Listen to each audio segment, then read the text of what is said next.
gonna take a little bit of time and we're gonna talk about the Brogni Fusion, because we're at the week mark, right? It's been 1 week since the fusion's pretty much been announced, and I'll show you guys my progression. I've been getting asked about my progression all the time, and I'll show you the tools I'm using to try and help me keep track.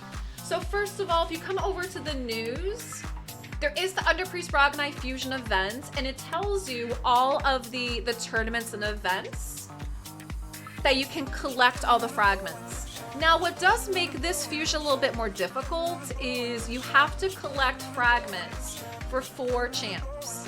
And not only that, you have to collect the fragments, you do still have to level them up, which means you need your chickens, and you do still need to ascend them, which also means you need your potions. Now, there's a couple things that definitely makes this fusion more difficult than the ones in the past. One big thing being, there pretty much is 0 room for error. You pretty much cannot miss any of the events in the tournaments, okay?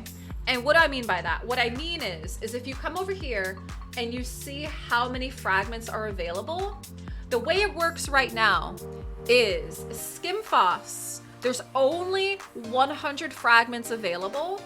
For Mordecai, Fenshi, and Giscard, there's 105. Now, that's not including winning any of the tournaments. So pretty much what they did is they just gave you enough fragments. And again, the big difference being is now you cannot miss an event or tournament, and you do not get extra. So if you were hoping to be able to fuse one of these champs to keep as an extra, you can't do that. The only way you're gonna be able to keep these epics and get the legendary is if you summon one from a shard, which has happened. There's been people that have been able to get Brogni from a shard and people that have been able to get these epics from shards as well. So as far as how I'm doing, I can show you that.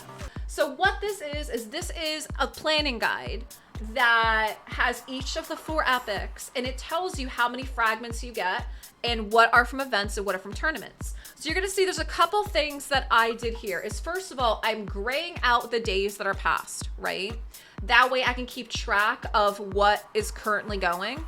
And the second thing is I highlighted in green, in very bright green so I can't miss it, the fragments I've already gotten. So from what you can see here on how my progress is, I'm working on champion training and I'm working on dungeon divers. So I'm working on champion training to get Skimfoss, dungeon divers for Mordecai, and Fenshi in dungeon divers. And then that's it. So we are doing well and we are on track. Now, I keep being asked if I'm going to be able to finish the fusion. I am. I'm not going to have a problem with it. But a lot of that is the fact that I've been managing my resources for a while and been planning this, okay? And what does make this event also pretty difficult comparatively to some of the others is what you're gonna notice is we do have champion training, right? We do have champion training, but we're also going to have another one coming up really soon, all right? So you're gonna see that there's a champion training going on from the 16th to the 23rd, and then another champion training starts on the 25th. So this one has 2 champion trainings back to back, which can be very resource intensive. So if you have not been managing your resources, or if you don't want to spend money on it, this could be very challenging for some people, okay? This could be very challenging.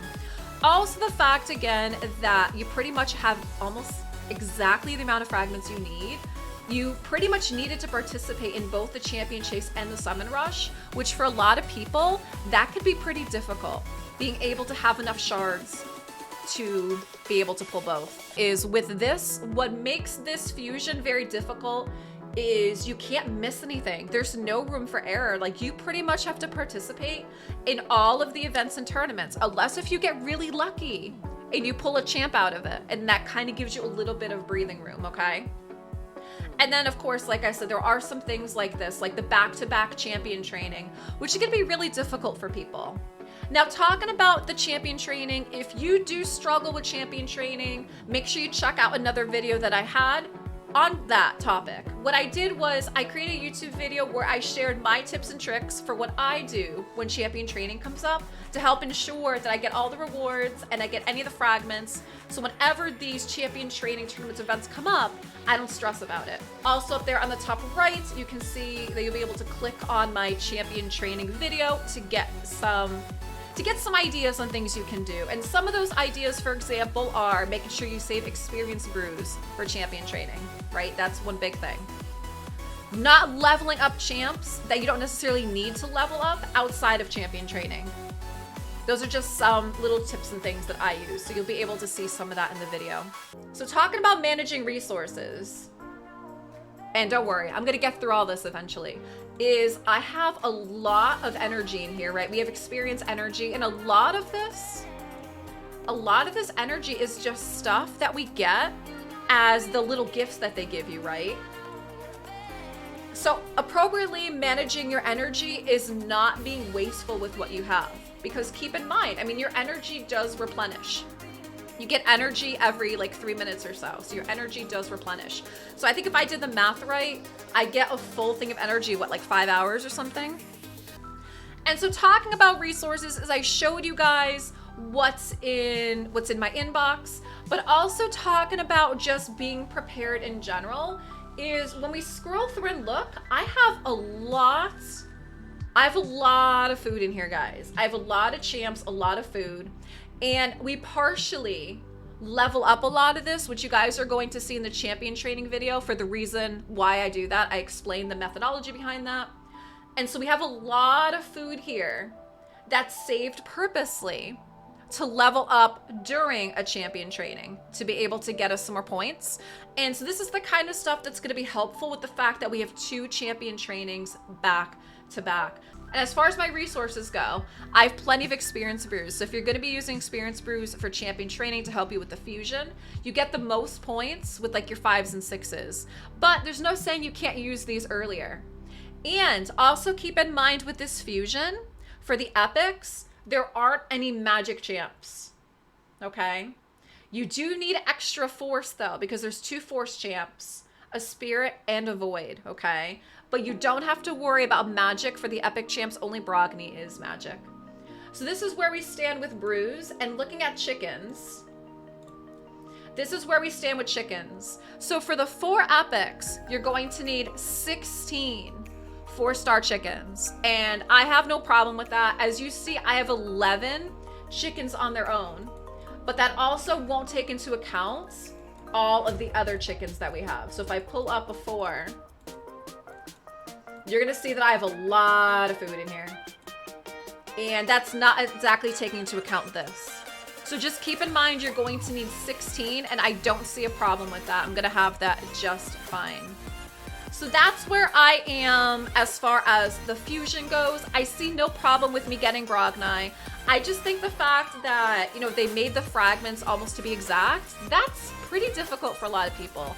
And having the 2 champion trainings back to back is gonna be very resource intensive. I would love to know your feedback though. I would love to know, how are you doing on the fusion? Do you think you're going to be able to get it? Are you just going to go for some of the epics? Are you gonna pass the whole thing altogether, and are you gonna work on something else in your account instead too? I would love to know how you are doing. And if you're using any tools or resources to help you keep track, I showed you what I've been doing, so feel free to leave some comments down below. And best of luck to you, regardless of whether you decide to go for the fusion or not.